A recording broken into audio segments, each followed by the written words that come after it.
மலம் அள்ளுபவனே மலம் அள்ளட்டும், சாக்கடையை சுத்தம் செய்கிறவனே சாக்கடையை சுத்தம் செய்யட்டும், குப்பையை அள்ளுகிறவனே குப்பையை அள்ளட்டும் என்கிற அந்த கருத்துக்கு இது வலு சேர்ப்பதாக இருக்கிறது.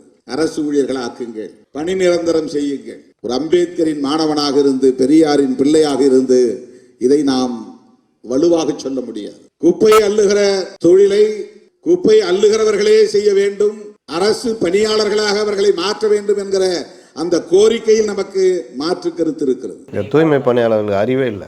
நிரந்தர பணி கொடுத்துட்டா அப்புறம் அவங்களே பட்டியலின மக்களே நிரந்தர தூய்மை பணியாளர் ஆயிடுவாங்கல்ல.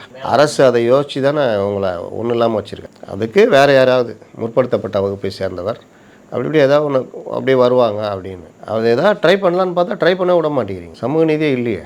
அவன் வேறு வழி இல்லாமல் தான் இந்த தொழிலில் இருக்கிறான். அவனுக்குரிய பணி பாதுகாப்பு, பணி நிரந்தரம் எல்லாம் பண்ணனா அவன் பிள்ளைய நல்லா படிக்க வச்சு நாளைக்கு அவன் வேறு இடத்துக்கு போயிடுவான். அவன் பிள்ளை பொருளாதார ரீதியாக அவன் குடும்பம் விடுதலை அடைஞ்சதுன்னா அந்த ஃபேமிலியில் இருக்கவன் இந்த தொழில் ஏன் வரப்போகிறான்? அவன் வேறு தொழில் ஐடி கம்பெனியோ டாக்டராவோ ஏதோ ஒன்றா ஆகிடுவான். இதுதானே வழி. அதை விட்டாச்சு.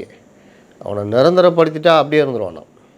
அதனால் அவனை இப்படியே தொங்கலே உண்ணுமா எப்படி 50க்கும் 10க்கும் 20க்கும் அலைய விட்டுட்டே இருக்கணும். அப்போ அவன் குடும்பத்தில் அடுத்து வர வாரிசு என்னவா வரும்? ஸ்கூல் போக முடியாது, வறுமை இருக்கும்.